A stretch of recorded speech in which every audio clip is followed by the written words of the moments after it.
वृश्चिक राशि वाले मेरे मित्रों, आप सभी का बहुत बहुत स्वागत है आपके अपने वैदिक मंथन भिंड यूट्यूब चैनल में। बंधुओं, पितृपक्ष प्रारंभ होने से पहले आपके पितृ देवताओं ने आपके लिए भेजा है एक जरूरी संदेश। आपको यह संदेश जानना बहुत अधिक आवश्यक है, क्योंकि आपके पितरों की कुछ जरूरी मांगे हैं। पितृपक्ष प्रारंभ होने से पहले आपको इन जरूरतों को पूरी अवश्य कर देना है, वरना आपके पितृ आपसे नाराज हो जाएंगे। और आप जानते हैं कि यदि पितृ नाराज हो जाते हैं तो फिर क्या होता है, यानी पितृ दोष उत्पन्न हो जाता है। और पितृ दोष जीवन में भयंकर से भयंकर तकलीफें दे सकता है, जातक को जीते जी नरक में जीने के लिए मजबूर कर सकता है। तो कौन सा है वह संदेश, आखिर क्या चाहते हैं आपके पितृ आपसे, और कौन सी हैं वो बातें जिन्हें आपको पितृपक्ष प्रारंभ होने से पहले ही पूरा कर देना है, ताकि आपके पितृ आपसे प्रसन्न हो, आपको आशीर्वाद दें। एक बात याद रखना बंधुओं, यदि आपके पितृ आपसे प्रसन्न नहीं हैं, तो दुनिया की किसी भी देवी देवता की पूजा आपको लगेगी ही नहीं। कोई भी उपाय, कोई भी अनुष्ठान, यज्ञ, हवन या किसी भी प्रकार की विधि विधान से की गई पूजा का आपको कोई फल प्राप्त नहीं हो सकता है, क्योंकि आपके प्रथम देवता तो आपके पितृ देवता ही हैं। यदि वे ही आपसे प्रसन्न नहीं हैं, तो अन्य देवी देवताओं का तो सवाल ही पैदा नहीं होता है।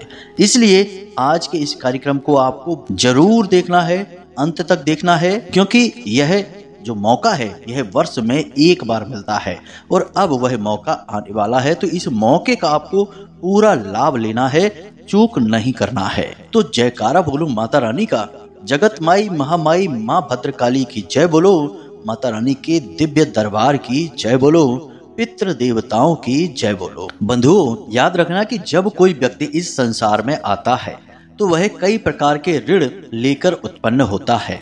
इसके विषय में हमने अपने एक वीडियो में आपको बताया था, जैसे कि देव ऋण, मातृ ऋण, पितृ ऋण, गुरु ऋण। इस प्रकार के कुछ ऋण होते हैं जिन्हें उसे अपने जीवन काल में चुकाना पड़ता है। अब यहाँ पर हम पितृ ऋण की ही बात करेंगे। हर इंसान इस संसार में जब आता है तो वह पितृ ऋण लेकर आता है।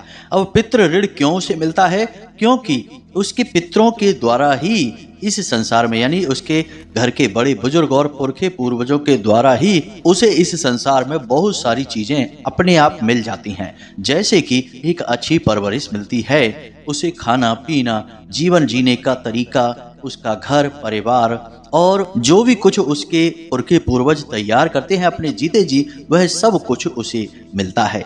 इस प्रकार उसके ऊपर एक पितृ ऋण लग जाता है। अब यह पितृ ऋण शास्त्रों में क्यों बताया गया है और क्यों आवश्यक है, इसे आपको जानना बहुत जरूरी है, तो आपको पूरी बात समझ में आ जाएगी। अब होता यह है कि जब कोई व्यक्ति संसार को छोड़कर जाता है, मान लीजिए कि आपके पुरखे पूर्वज जो इस संसार को छोड़कर जा चुके हैं, तो इसके बाद दो तरीके की परिस्थितियों का निर्माण होगा। एक परिस्थिति वह है कि वे ब्रह्मलीन होंगे, यानी बहुत बड़े तपस्वी और योगी हैं, तो फिर तो वे सीधे ब्रह्मलीन होंगे। अब इसकी संभावना बहुत कम ही होती है, क्योंकि ऐसे लोग लाखों में एक दो ही होते हैं। दूसरी परिस्थिति यह बनती है कि वे कुछ समय का इंतजार करेंगे, उनके कर्मों का पूरा हिसाब किताब होगा, फिर उन्हीं कर्मों के आधार पर जो संस्कार बनते हैं, उन्हीं संस्कारों की पूर्ति के लिए उन्हें पुनर्जन्म दिया जाएगा। लेकिन यह इतना आसान नहीं है, इसके लिए समय भी लगता है। तो जब तक समय लगेगा तब तक जो आपके अच्छे पितृ पूर्वज हैं, यानी कि धार्मिक पूजा पाठ करने वाले, उन्हें पितृलोक नामक स्थान पर जगह दी जाती है। वे वहां पर विराजमान रहते हैं। यदि कोई दुष्ट प्रवृत्ति का है, जो कुछ बड़ी बड़ी इच्छाएं लेकर मरता है, तो वह प्रेत बनकर भटकता है। यानी कि भटकने वाले भी पितृ ही हैं, लेकिन वे संसार में भटक रहे हैं, पितृलोक में उन्हें जगह दी नहीं जा रही है, तरण तारण उनका हो नहीं पा रहा है, तो अब वे भटक रहे हैं इसी संसार में, तो वे प्रेत का रूप धारण कर लेते हैं। अब यहाँ पर होता यह है कि जो आपके पितृ पूर्वज हैं, जो पितृलोक में विश्राम कर रहे हैं, उन्हें भोजन आपके ही द्वारा प्राप्त हो सकता है। यह विधान है, और यह विधान भगवान ने शायद इसीलिए बनाया है ताकि वे यह देख सकें कि जो लोग पितृलोक में रह रहे हैं, उन्होंने अपने बच्चों को कैसी परवरिश दी है, कैसा जीवन जीने का तरीका सिखाया है, किस तरह से वे जीवन यापन कर रहे हैं। यदि वे लोग अच्छा जीवन यापन करते हैं, सदाचार के साथ रहते हैं, किसी को परेशान नहीं करते हैं, पीड़ाएं नहीं पहुंचाते हैं, तो पितृ पूर्वजों को अपने आप भोजन प्राप्त होता रहता है, संतुष्ट रहते हैं और इससे वे ऊर्जावान भी बने रहते हैं। तो बदले में वे अपने परिवार की रक्षा करते हैं।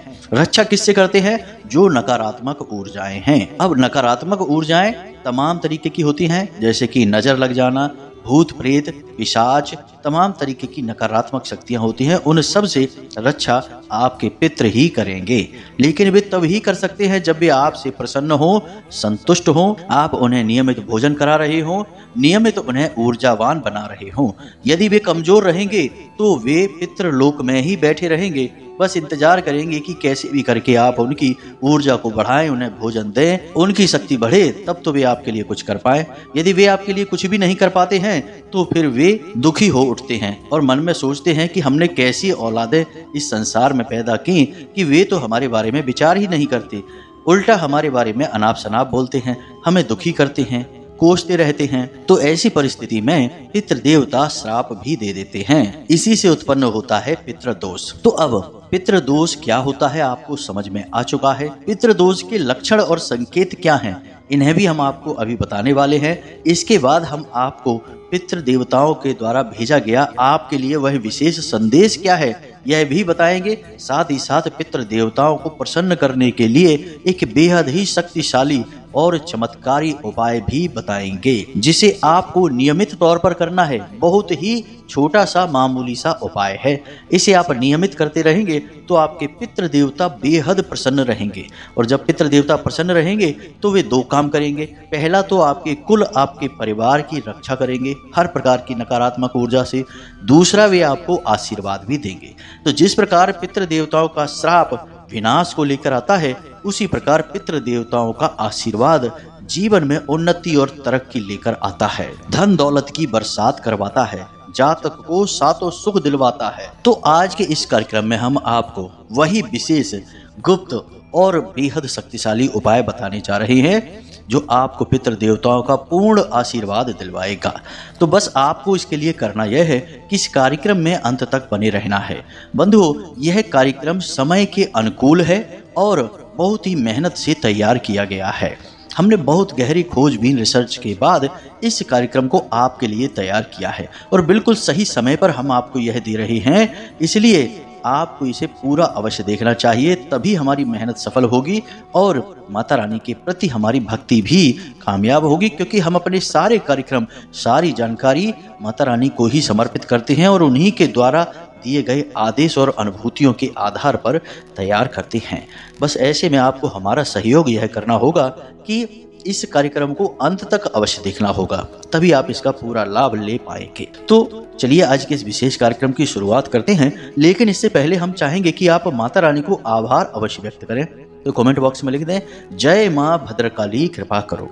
इसी के साथ साथ जय पितृ देवता कृपा करो, यह भी अवश्य लिखें, क्योंकि आपके प्रथम पूज्य, प्रथम देवता तो पितृ देवता ही हैं। अगर वे ही आपसे प्रसन्न नहीं होंगे तो माता भद्रकाली तो किसी कीमत पर आपसे प्रसन्न नहीं हो सकती। यह बात सुनने में भले ही अजीब हो, कड़वी हो, परंतु सत्य है। जी हाँ बंधुओं, तो पितृ देवताओं के लिए भी आप निवेदन अवश्य लिखें।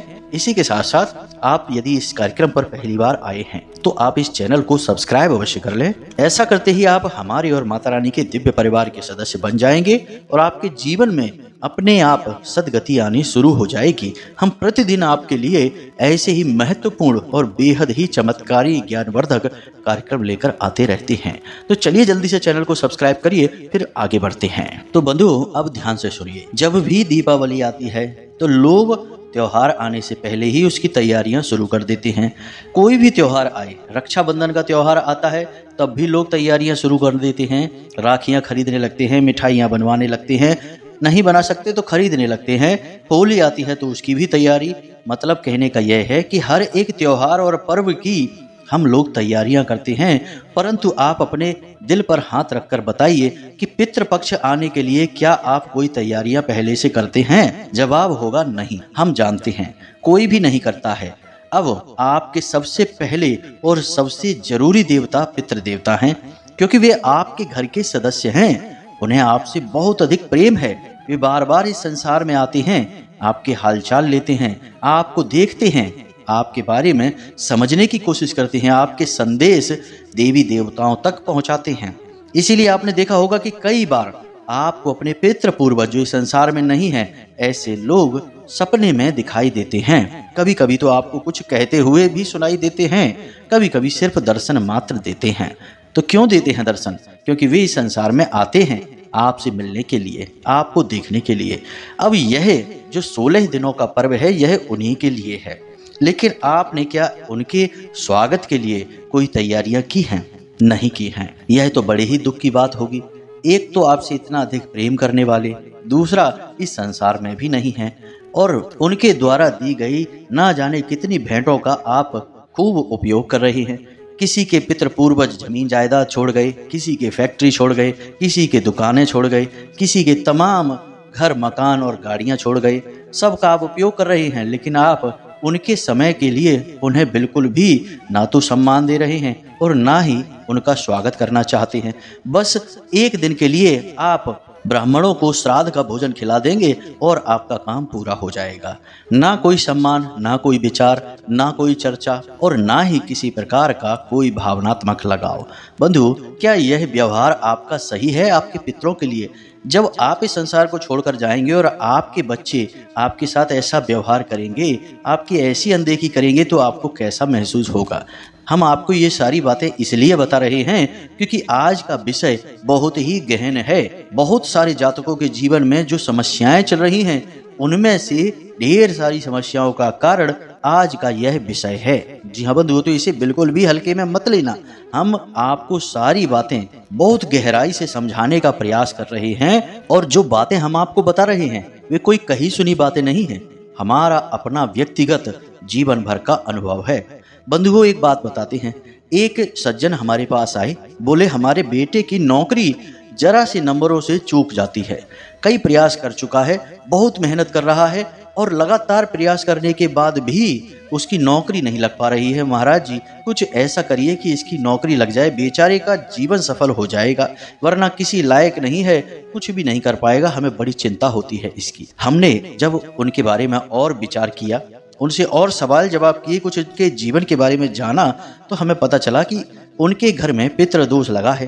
पितरों को कोई सम्मान नहीं है, किसी भी प्रकार की पितरों के बारे में चर्चा नहीं होती है, कोई भी भावनात्मक लगाव नहीं है।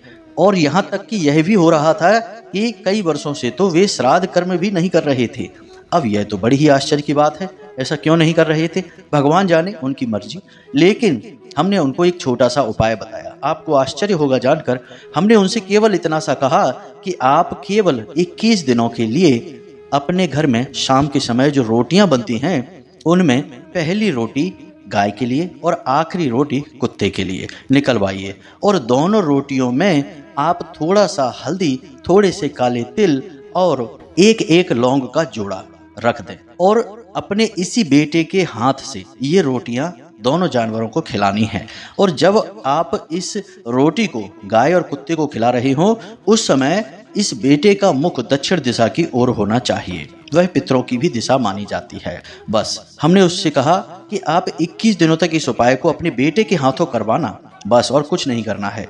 आप यकीन नहीं मानेंगे कि केवल 9वें या 10वें दिन वे हमसे मिले और बोले कि महाराज जी, आपने जो उपाय बताया वह तो बड़ा शक्तिशाली है, वह उपाय तो कार्य कर गया, और हमारे बेटे की एक बहुत अच्छी जगह जॉब लग चुकी है, यानी कि ज्वाइन का उसका लेटर आ चुका है, कुछ दिन बाद वह ज्वाइन कर लेगा।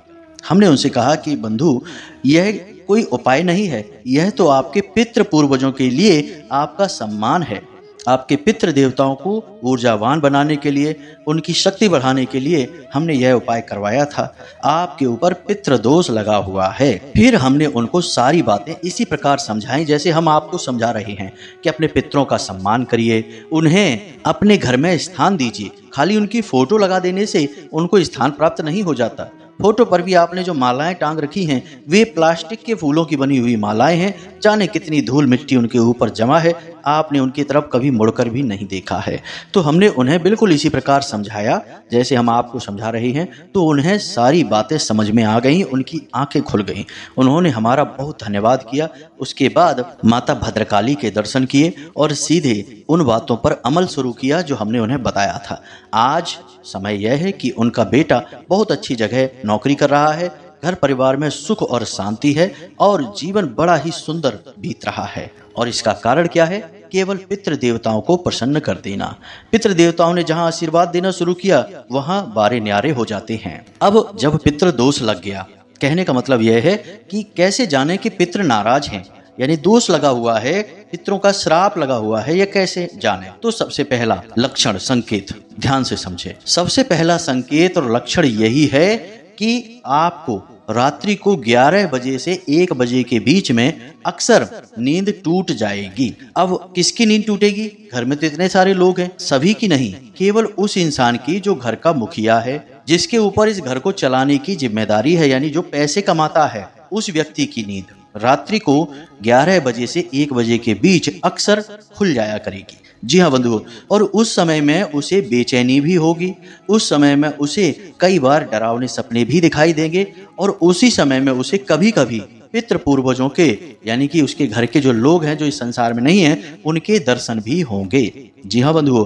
और अक्सर सपने में उन्हें काला सांप दिखाई देगा। अब ये उन्हें भी हो सकता है, उनकी धर्मपत्नी को भी दिखाई दे सकता है। तो अब आप विचार करिए कि आपके साथ ऐसा होता है?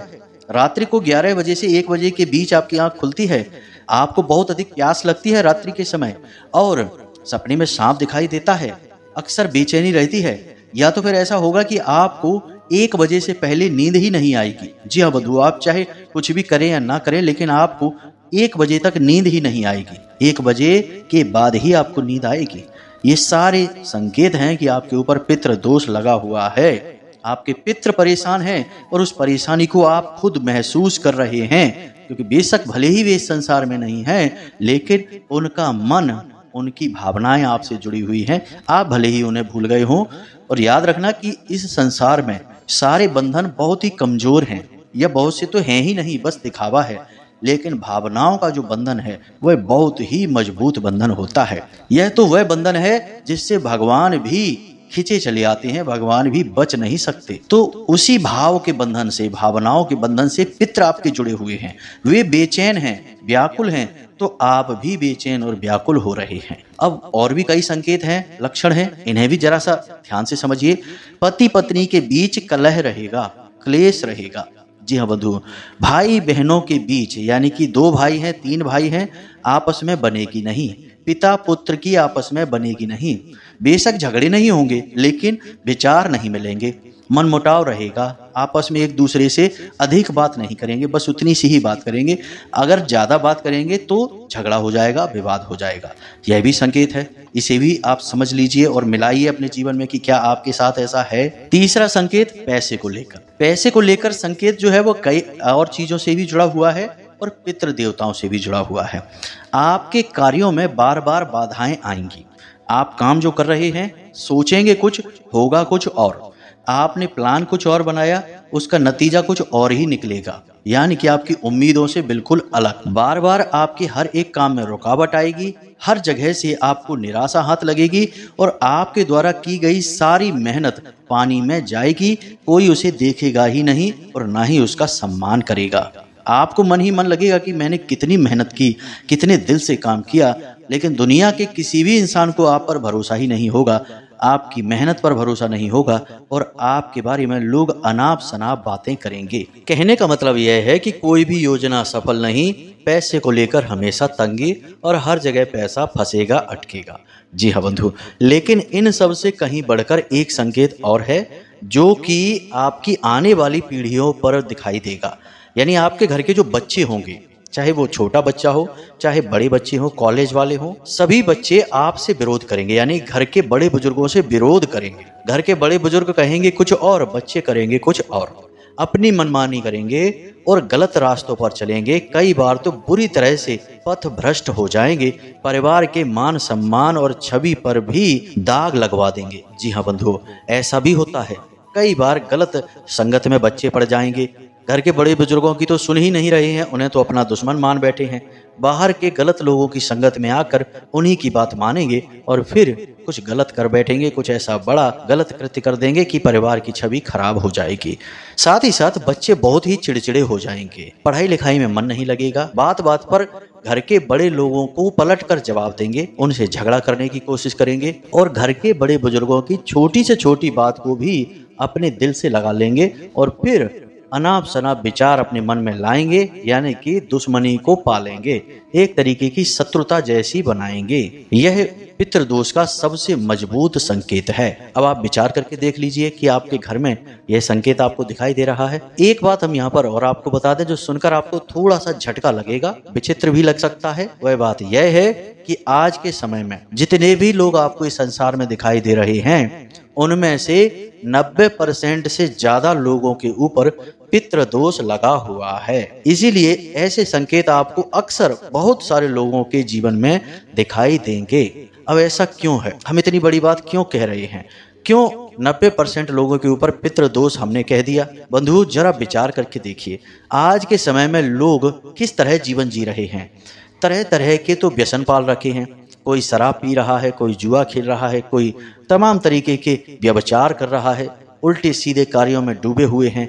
ना तो घर के बड़े बुजुर्गों का सम्मान कर रहे हैं, ना ही घर की महिलाओं का सम्मान कर रहे हैं और पैसे कमाने की अंधी दौड़ में शामिल हैं। कुछ भी करके पैसा कमाना चाहते हैं, फिर चाहे किसी का दिल दुखे, चाहे किसी की कितनी भी बड़ी क्षति पहुंचे या नुकसान हो जाए, कोई फर्क नहीं पड़ता है, बस पैसा कमाना चाहते हैं। यानी कि आपने अगर अपने जीवन में किसी का हक मार के पैसा लिया, बड़े बुजुर्गों का अपमान किया, महिलाओं का अपमान किया, जुआ, शराब, वेश्यावृत्ति आदि कार्यों में यदि आप लिप्त हो जाते हैं, तो सारे के सारे जो कारण हैं ये पितृदोष को उत्पन्न कर देते हैं। अब दूसरा एक कारण और है कि घरों का जो माहौल है, इसे जरा आप देखिए।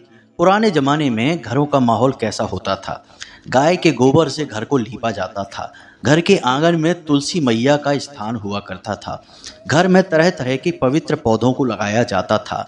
जगह जगह घर के कोनों में अलग अलग स्थानों पर दीपक जलाए जाते थे। ये सारे क्यों होते थे कार्य? क्योंकि ये सारे कार्य ऊर्जाओं को शुद्ध करते थे, पितृ पूर्वजों को प्रसन्न करते थे।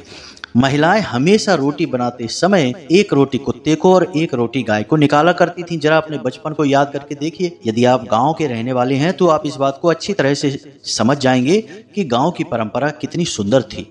हमेशा गाय और कुत्ते को रोटी निकाली ही जाती थी और बचा हुआ आटा कभी रखा नहीं जाता था। गांव में तो फ्रिज भी नहीं होते थे, तो आटा पूरा का पूरा उपयोग कर लिया जाता था। अब फ्रिज आ गए हैं, शहर का वातावरण हो गया, अब लोग बचत करना चाहते हैं, तो बचा हुआ आटा गोल बनाकर पिंड के रूप में फ्रिज में रख दिया। अब क्या हो रहा है कि जो प्रेत भटक रहे हैं वे उस पिंड की ओर आकर्षित होते हैं और उसे जूठा करते हैं। अगले दिन उसी की रोटी बनाकर घर के सदस्यों को खिला दी जाती है। यानी प्रेतों का जूठा भोजन खा रहे हैं तो बुद्धि शुद्ध कैसे होगी? फिर तो लोग जुआ, शराब और उल्टे सीधे कर्म करेंगे ही, पैसा बर्बाद करेंगे ही, घर के सारे लोगों का अपमान करेंगे ही, क्योंकि प्रेतों जैसी ही तो बुद्धि हो जाएगी। महिलाओं की भी बात कर ले तो महिलाओं के लिए रसोई घर में खुले बाल लेकर जाना वर्जित है। बिना स्नान किए नहीं जाना चाहिए। रसोई घर में जूठे बर्तन नहीं होने चाहिए। किसी भी प्रकार का टूटा फूटा कोई बर्तन रसोई घर में नहीं होना चाहिए। बहुत सारे ऐसे नियम हैं जो बहुत ही सरल हैं। पहले हमारे समाज में ये नियम माने जाते थे तो पितरों का दोष भी नहीं लगता था। तो भले ही घर में पैसा कम होता होगा, लेकिन शांति और सुकून बहुत होता था, आपस में प्रेम बहुत होता था। लेकिन अब आप देखिए कि पैसा हो या ना हो, लेकिन दुख तकलीफ सबके पास है, परेशानियां सबकी एक जैसी हैं। चाहे आप लखपति हो, करोड़पति हो, चाहे कितना ही धन दौलत हो, लेकिन नींद नहीं आ रही, नींद की दवाइयां खाकर सो रहे हैं। तो ये सारे पितृ दोषों के कारण हैं। जी हाँ बंधु, तो इन बातों को हमने आपको इसलिए बताया ताकि आपको ये सारा विषय अच्छी तरह से समझ में आ जाए। अब कुछ मूर्ख लोग यहाँ पर यह कहते हैं कि अरे केवल उतनी ही बात बताओ, पॉइंट की बात बताओ, इधर उधर की बातें ना करो। अब जो बातें हमने आपको बताई हैं वे इधर उधर की बातें नहीं हैं, वे संपूर्ण ज्ञान है। अब संपूर्ण ज्ञान में थोड़ा समय लग सकता है, यहाँ पर समय देने में बुराई ही क्या है। लोग 2 कौड़ी की फिल्म देखने में घंटों गुजार देंगे, बिना मतलब की गप्पे हाँकने में घंटों बिता देंगे, लेकिन जहाँ ज्ञान की चर्चा होगी वहाँ 2 मिनट में ही ऊबने लगते हैं। यह तो विचारधारा हो गई है लोगों की, तो अब उद्धार कहाँ से हो, सुख चैन कहाँ से आए, जीवन में शांति कहाँ से आए। ये सारी बातें हमने आपको इसीलिए बताई ताकि आपको सारा विषय अच्छी तरह से समझ में आ सके। अब हम आपको बताते हैं कि आपके पितृ देवता ने आपको क्या संदेश भेजा है। सबसे पहले आपके पितृ देवता आपको यही कह रहे हैं कि अपने घर की व्यवस्थाएं उचित करिए, घर की साफ सफाई करिए, पूरे घर में कहीं भी मकड़ी के जाले नहीं होने चाहिए, अंधेरा नहीं रहना चाहिए। दूसरा कि आपके घर का जो ईशान कोण है उसे साफ सुथरा करिए, वहाँ किसी भी प्रकार का भारी सामान नहीं होना चाहिए और उसे खाली रखिए। यदि वहाँ हवा पानी की सही व्यवस्था है, प्रकाश की व्यवस्था है, तो आप वहाँ पर एक बेलपत्र का पौधा लगाइए और उसके नीचे एक शिवलिंग स्थापित कर दीजिए। इसी के साथ साथ आपके घर का जो ब्रह्म स्थान है उसे भी बिल्कुल खाली रखिए। ब्रह्म स्थान यानी कि घर का ठीक बीचों बीच का स्थान। यदि वहाँ कोई कमरा भी है तो कोशिश करें कि उस कमरे को खाली रखें, उसमें कोई रहे ना और उस कमरे में कोई भारी सामान भी ना रखें। ब्रह्म स्थान असल में वह स्थान है जो घर का केंद्र है और जहाँ पर स्वयं ब्रह्मदेव का वास है। और ब्रह्म देवता कौन है? ब्रह्मदेव इस संसार के रचयिता हैं, तो उनका स्थान पवित्र होना आवश्यक है। ऐसे स्थानों पर जूते चप्पल वगैरह नहीं रखने चाहिए, किसी भी प्रकार की गंदगी आप ना रखें। अब आप यह सब करेंगे, यानी अपने घर के मुख्य दरवाजे की भी सफाई करें और प्रतिदिन वहाँ एक गाय के घी का दीपक जलाना प्रारंभ करें। अब यदि आप यह सब कार्य करेंगे तो इससे आपके पितृ देवताओं को अच्छा लगेगा, उनका स्वागत होगा। याद रखना कि 16 दिनों के लिए पितृ देवता ही इस संसार का संचालन करने वाले हैं, तो वे हर वक्त इस संसार में मौजूद रहेंगे, तो उन्हें बहुत अच्छा लगेगा। आप पहले से ही उनके स्वागत में तैयार हैं। कोशिश यह करें कि अब जब तक पितृपक्ष चलेगा, यानी जब आप इस वीडियो को सुन रहे हैं, देख रहे हैं, तब से आप कोई भी गलत कार्य ना करें। जुआ, शराब, मांस, मछली, किसी भी तरीके का कोई गलत सेवन ना करें, किसी भी तरीके की कोई गलत गतिविधि में शामिल ना हो और घर के सभी लोग आपस में मिलजुल कर एक साथ भोजन करें, चर्चाएं करें और आप अपने घर के बड़े बुजुर्गों का सम्मान करें, उनके साथ समय बिताएं। दूसरा कि आपके पितृ पूर्वजों को बलवान बनाने के लिए 2 कार्य करना आज से ही शुरू कर दें। पहला कार्य कि प्रतिदिन सूर्य देवता को अर्घ देना शुरू करें, क्योंकि पितरों के देवता सूर्य देवता हैं और सूर्य लोक के नजदीक ही पितृलोक है। इस वजह से आप जब सूर्य देवता को अर्घ देते हैं तो उसका पूरा का पूरा भाग पितृ देवता को पहुंच जाता है। इसीलिए आपको यह कहा जाता है, हमने कई बार आपको बताया है कि जिस पानी से आप सूर्य देवता को अर्घ देते हैं उसमें थोड़े काले तिल अवश्य डालें।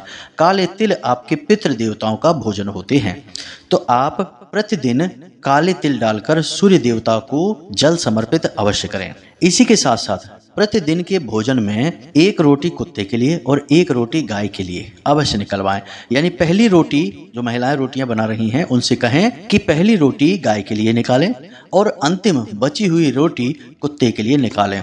और भूल कर भी आटे को फ्रिज में ना रखें, यानी माड़ा हुआ आटा, गूंदा हुआ आटा यदि आपने घर में कहीं रख दिया तो प्रेत तुरंत आ जाएंगे आपके घर में। अब समझिए कि जैसे पितृ इस संसार में आएंगे और रहेंगे, वैसे ही प्रेत तो पहले से ही यहाँ भटक रहे हैं, उन्हें तो पितृलोक में प्रवेश ही नहीं दिया गया है, तो प्रेत तुरंत आकर्षित होंगे और उसे जूठा करेंगे। तो इस पितृपक्ष में तो आपको भूलकर भी गूंथा हुआ आटा अपने फ्रिज में नहीं रखना है। यदि बच जाता है तो उस पूरे आटे की रोटियां बनाकर कुत्तों को खिला दें। बस इन उपायों को आप करें, जीवन शैली को सुधारें, अपनी भाषा शैली को भी सुधारें और अपशब्दों का प्रयोग ना करें। बस इतने से कार्य आप करें।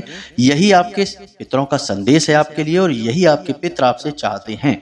यदि आप यह करते हैं तो आपके पितर आपसे तुरंत प्रसन्न हो जाएंगे। फिर जरा सा श्राद्ध कर्म करने से ही आपके पितर तुरंत आपको आशीर्वाद देंगे और पितरों का यदि आशीर्वाद मिल गया तो फिर आपके बारे न्यारे हो जाएंगे। जी हाँ बंधुओं, कई सारे आपके नकारात्मक कर्म, आपके कष्ट तुरंत कटने शुरू हो जाएंगे। तो हमने जो जानकारी आपको दी है, इस जानकारी का प्रयोग करिए और अपने जीवन में बदलाव होते हुए खुद महसूस करिए। इसी के साथ साथ यदि कोई प्रश्न आपके मन में उठता है तो आप कमेंट करके पूछें या डिस्क्रिप्शन में दिए गए व्हाट्सएप नंबर पर भी मैसेज करके पूछ सकते हैं, कॉल ना करें। तो चलिए आज के इस कार्यक्रम को विराम देते हैं। हमेशा हंसते रहिए, मुस्कुराते रहिए, सकारात्मक रहिए और दिन में एक बार मंदिर अवश्य जाइए, क्योंकि आपका उद्धार वहीं से होना है। मिलते हैं अगले कार्यक्रम में, तब तक के लिए धन्यवाद। प्रेम से बोलिए जय माई की, जय माँ भद्रकाली। माता रानी आपका कल्याण करें। धन्यवाद।